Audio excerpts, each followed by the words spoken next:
私はあるビジョンを大きな無意識から何度も見せられました。それは、左の道には大きな恐竜たちがどかどかと歩いていく。力強く堂々と時代の中心を歩いているように見えます。でもやがて彼らは絶滅してしまいます。右の細い道には小さくて弱そうな恐竜たち。彼らはやがて翼を持ち、鳥として進化し、生き残っていきました。こんなビジョンです。私は本体さんから人間の岐路を見せられている気がしてなりません。今の時代、左の道に進む人は多い。思考で物事を処理し、社会の流れに乗る。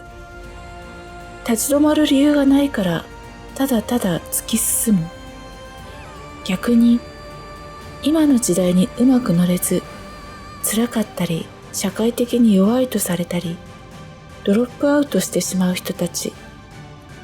それはある意味チャンスなんです。道から外れることで気づくことがある。思考で物事を処理することに限界を感じ、身体へ意識を向けることを選択する。それによって悟る人が急激なスピードで増えているのかもしれません。この世の真実。ここで私は体験で知った不思議な事実をお見せしましょう。あなたという存在の意識は生命という巨大な意識体の指先です。そしてあなたの体を調整し生かす知性が大きな無意識です。そしてそれらは一つである精神、つまりワンネスから伸びてきて一つなのです。命も大自然も動物も微生物も全部一つのエネルギーの表れです。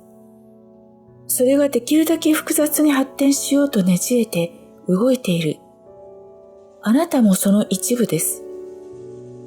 一時的に人間という形を得て、そして分解され、また大元に帰るのです。私たち人間にその自覚が欠落しているのは、大元のエネルギーと切り離されているから。左脳の思考によって切り離されてしまったからです。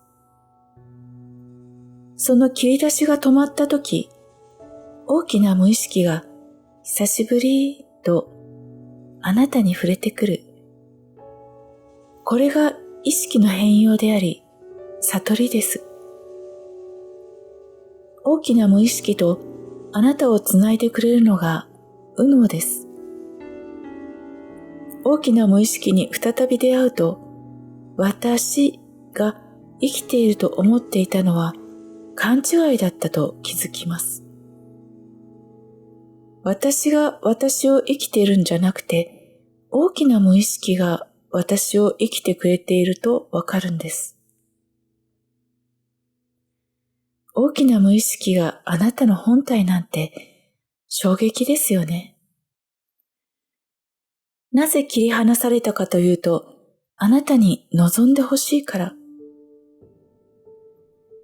あなたが望むためには、自分が巨大なエネルギーであることを一旦忘れなければならなかった。生命である大きな無意識が表に出てきてしまうと、意識の焦点の機能が壊れてしまうから。だから大きな無意識は目を閉じています。そして左脳の思考が大きな無意識とあなたを切り離しました。左脳も大きな無意識の一部なんです。大きな無意識は自分で外界を見ることができません。だからあなたが意識の焦点として外界を見て何かに憧れて望む。すると巨大な生命のエネルギーがそちらに向けて流れます。その機能のためにあなたという意識は作り出されました。あなたもまた指を指し示し望むという機能意識だったんです。大きな無意識はあなたを目的地まで安全に連れてってくれます。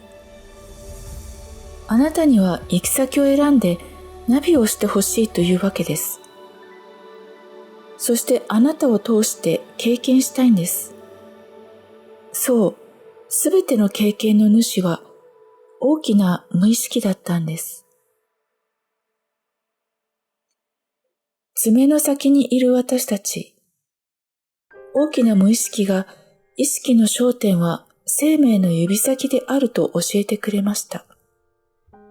でも私たちが多分私だと思っているこの意識は左脳過剰な現代で指先どころか爪です。右脳につながると指の感じになります。でもみんな私の爪はボロボロとかもっとツルツルになればいいのにとかあんな色を塗りたいこんな色を塗りたいって爪つまり自分のことばかり考えています。あの地位に行けば幸せが得られるだろう。お金がたくさん入れば幸せを得られるだろうと、体の中にあるものを社会に求め続けます。もうキリがないですね。得ても得ても足りないのは左脳の思考がいっぱいで、体や神経とつながれなくなっているから。だから無限に爪をやってしまうんです。ちょっと意識を下に下ろしたら指になった途端に全部つながってるというのがすごく自然にわかります。爪から出た瞬間、もう喧嘩とかできなくなります。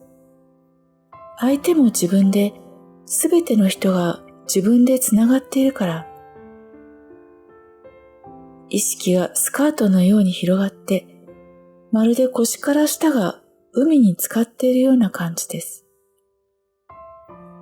その海の中でみんながつながっていて、大きな無意識になります。そこには多くの人と共通した意識があります。だから誰かと一緒にいたら何割かはその人の感覚が入り込んできているような感じになります。誰かがあるビジョンを持っていたらいろんな人に必ず伝播していきます。そしてここではこの人が立ち上がって、あそこではあの人が立ち上がってというふうにチームができていったりします。非常にゆっくりのペースではありますが、面白いくらいに全部がうまくいくようになるのです。